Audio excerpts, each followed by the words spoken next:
Hi, welcome to SBR Sports Picks. I'm Peter Loshak. Today is Friday, November 11th. It's Week 10 in the NFL. This is the Into the Weekend with BetDSI show for NFL Week 10. Of course, we talk with Brent, the headlines manager at DSI Sportsbook, every week. And Brent, I'm trying to keep these shows moving on and going fast because I don't know how you're doing this, right? We got college basketball started today, UFC 205, NHL, NBA, college football, NFL, everything. I'm sure I don't have to remind you of all the stuff you have to keep track of. How are you doing it all right now?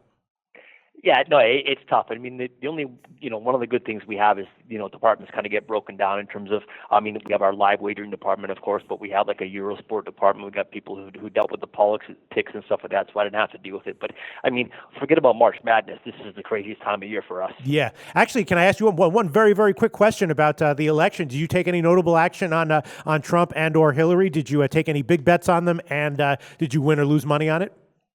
We lost money on it. Really? Wow. We were offering, lines on the polls back to, before Trump was even nominated, to be the representative for his party. We were taking lines on him winning the election and stuff like that. So I think, I'm just going to go off the top of my head. I think prices were like 20-1 and stuff like that. Yeah. Like that for him to win the presidency because he hadn't even won his own party's nomination yet. Right. So, we definitely lost money on the elections this time around. Wow. And people were max betting those bets. It wasn't just like recreation. I mean, who was making those bets? Were they like recreational players or were they actually sharp guys who expect to win who thought they had an edge? No, it was a little bit of both. Yeah, Uh-huh. He was such a brand name kind of thing. Like everyone kind of knew him, and so he kind of had like a bit of an advantage, not because of his background, but because at least he had popularity. Sure. And also the fact that love him or hate him, people were going to talk about him. So you kind of, there was some value to be had for sure. We had live wagering throughout the day of the elections as well as the polls were coming in and stuff like that. So it was just a crazy, crazy day for us. And of course, we had who was going to win each state and all that kind of stuff. It was just the amount of money we took in action on some of that was, we lost some money on it, but it was worth it just because of the volume we took. Wow. I just want to ask you one quick follow-up question. Seems to me like offering live betting on the election like that would be pretty risky for you guys because, obviously if you're taking big action, even sharp action on stuff you know how to handle as far as the odds are concerned and the betting volume is concerned, like any sports or even, entertainment props that you're used to offering and handling, that's not, you know how to handle it. But when it comes to politics, the odds can be so soft and so warped and, the presidential elections only come around once every 4 years. Seems to me like it might be a dangerous thing for you to do to be taking such big bets on something like that. Yeah, it is a bit dangerous, but first off, you have to be offered to be competitive and something that you want to offer. Mm-hmm. You don't want someone to say, I'm going to go to another shop because they offer it. You don't, that's for sure. And again, once you've the market's been established in terms of what your line is, where you're starting off with, it's just a case of, you're a trader basically. You're just trading numbers. Your bet coming here, you're moving this line. They bet the other way, you're moving it back down until you get another bet the other way.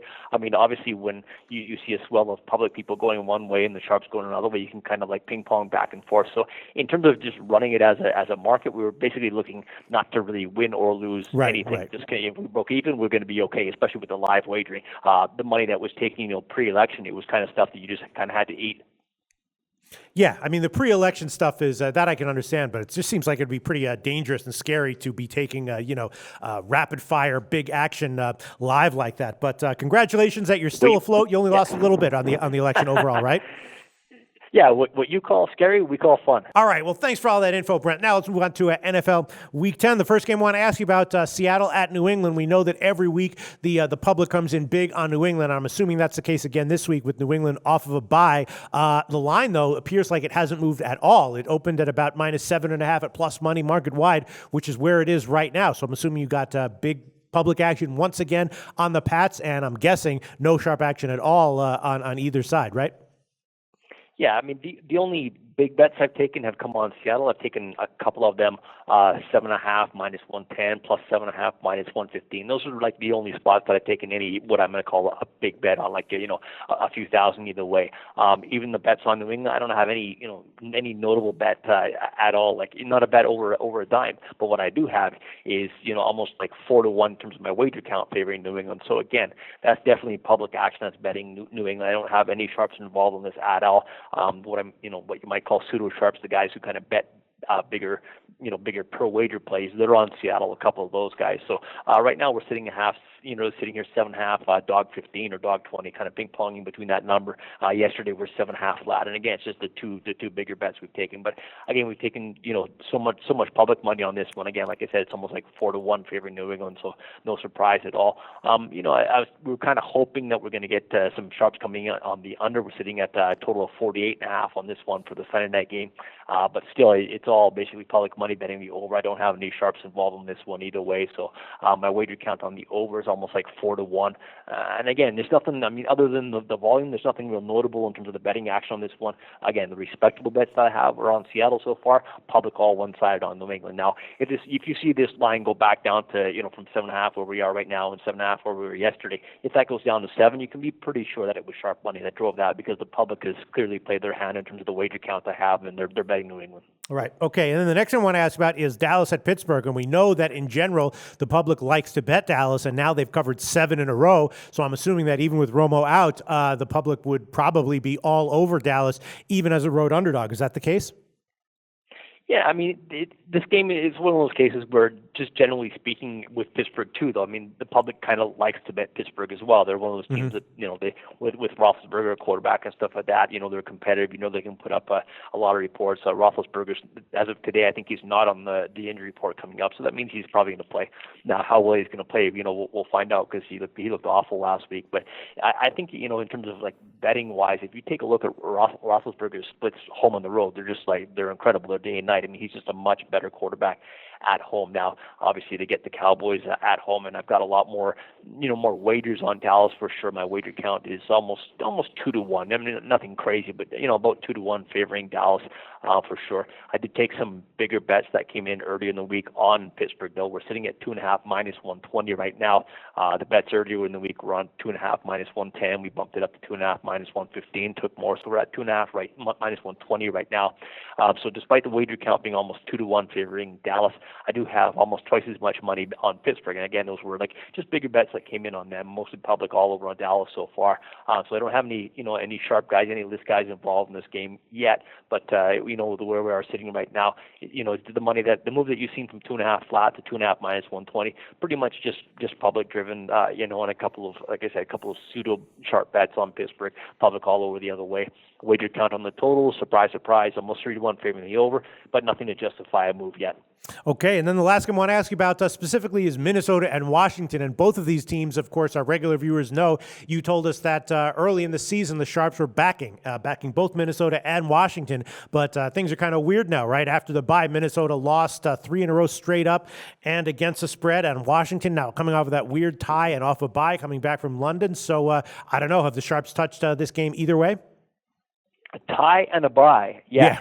It's funny. You finally brought up a game where I actually have sharp action here, and it's a case where I got sharp action on both sides. So you just ruined it for everyone, Peter. The last time I asked you about this was last week. Was with the Green Bay Atlanta game. Everyone was scratching their heads. Everyone wanted to know about it. Turned out there was sharp action on both sides, and this is that week's version of that game. And again, not that the Sharps stayed away. It's that Sharps came in on both sides, which actually I guess I can understand. Yeah, we're back down to 2.5 right now. If you saw the early line movement, we did jump up from 2.5 minus 15, 2.5 minus 20. We took sharp money on Washington at 2.5 earlier in the week. We then took some sharp action back on Minnesota +3 minus 120. So we're back down to 2.5, either 2.5 minus 15 or 2.5 flat. We're sitting kind of right now in a good spot in that, we touched on 3 to get that money back, but it was only a half-point move from the 2.5. My wager count is almost 2-1 favoring Washington. My money's dead even though, so it's a good spot in terms of, it's no surprise that my money's almost dead even, simply because I've got, 2 sharps involved in this game, and they both fired on different sides. So you take a max wager on one side, a max wager on their side, and kind of the public bets that have come in kind of get dwarfed by those bets. Now, it is of note, I think, that I've got almost twice as many bets on Washington. So they're looking at Minnesota's lost 3 in a row. They look so impressive at 5-0. Now at 5-3 is kind of like, wait a second. Detroit's right there at 5-4. Green Bay Bay sitting at 4-4. And you look at the the East Division with Dallas, the Giants, and Washington and Philadelphia. It's like every year the same kind of situation. Teams are kind of bundled together now. I mean, Dallas so far has kind of run away with it, but I mean the Giants 5-3, Washington 4-3-1, Philadelphia's 4-4. It's kind of like they're still alive in that division, that's for sure. So this is kind of like a big game, if you want to call it, for Washington coming off that tie. And again, like as you mentioned, they are in the bye week. But so far, public money on Washington. Maybe they're kind of picking up on the theory of betting teams off the bye, that's for sure. And sharp money both ways. -2.5 on Washington, and +3, -120 on the Vikings. All right. What else can you tell us about notable action from NFL Week 10, Brent? I can tell you to hold your nose and put some money on those Jacksonville Jaguars. Really? Okay. I mean, yeah, talk about divisions that every year seem like they have the teams are just like neck and neck, and it's not a good thing. It's like they're 500 is going to win the division or something like that. Right now we have Houston leading the division at 5-3, Jacksonville 2-6. Now Houston is on the road at Jacksonville, and Jacksonville is now a 2-point home favorite. And just like how does that happen? How does Jacksonville become a home favorite? Well, we took a sharp bet on the Jaguars +1 initially because they were a home dog. Houston was initially the favorite, so +1. We took a sharp bet on the Jaguars there. Took another bet on the Jaguars -1, and there we are to -2 where we are right now. So I've got 2 sharp bets on the Jaguars +1 and -1. Interestingly enough, or maybe not surprising at all, is that my wager count is almost 3-1 favoring Houston. Again, typically, teams in public's going to look at a team that's 5-3 playing a team that's 2-6 and say, "Wow, I think I can figure this one out on my own." So there they are betting Houston, which is no surprise. My money right now does favor Jacksonville slightly. Again, the wager count so high one way, 3-1 favoring Houston. But again, the sharp money is on Jacksonville. So Jacksonville Jaguars definitely the sharp side. Down to Denver at the Saints. This is kind of one of those interesting games. If we talked about this, a few weeks ago, you said, wow, how big of a favorite is Denver going to be at the Saints? The Saints looking just awful. Saints maybe not so awful anymore, and Denver looking not so good anymore as well. These two teams are kind of flip-flop in terms of the perception of the direction they're going. Denver, they're still sitting at 6-3. Nothing wrong with being 6-3, that's for sure. But they basically just got run over by Oakland last week. New Orleans, of course, is one of those teams where at home versus the road, they're just a different team. And I do have sharp action on this one on the Saints. I got a couple of sharps involved in this one. So this one's, talk about one of the stronger games of the week. I would peg this one as one of those. Took sharp action on New Orleans -1.5 as the home favorite. Then again at -2.5. We're sitting at 3 right now. So New Orleans is a 3-point home favorite. We're kind of bouncing between 3 -05 and 3 flat on this one.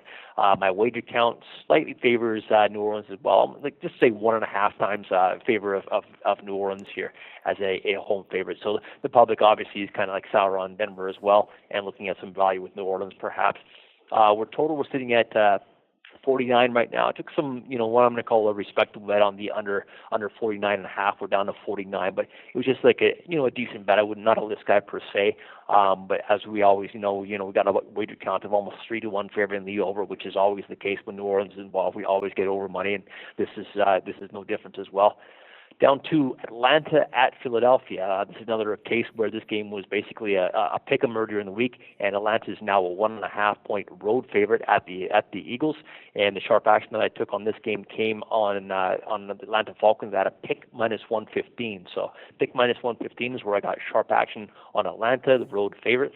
Wager count in this one is about 4-1 favoring Atlanta, so I've got a lot of money one way. Wager count almost 4-1. My money's almost 3-1 favoring them as well. So this line could creep up as well, because we're definitely going to be fishing for some Eagles money as it stands right now.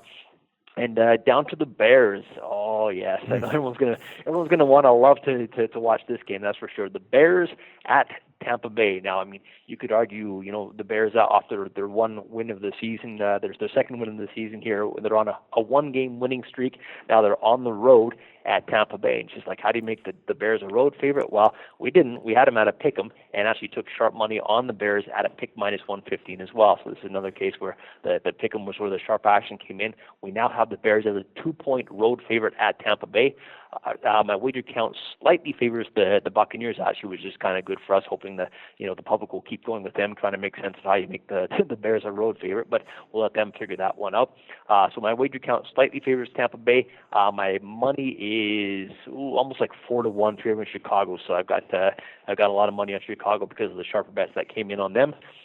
And Cincinnati, the Monday night game. It's not often we get to talk about a Monday night game this early in the week, being Friday. And this is one of those cases where I do have sharp money already. The line has flipped as well in terms of Cincinnati. It was actually a small dog initially. We had the Giants as a 1-point home favorite. Cincinnati is now a 1-point road favorite, and that is because I took sharp action on Cincinnati +1. So Cincinnati +1 at the Giants right now in terms of the Monday night game coming up.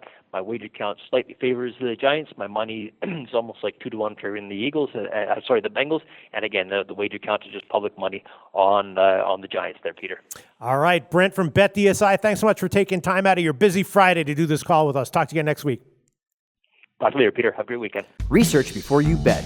Be sure to check out SPR Picks for the best game predictions, breakdowns, and much, much more.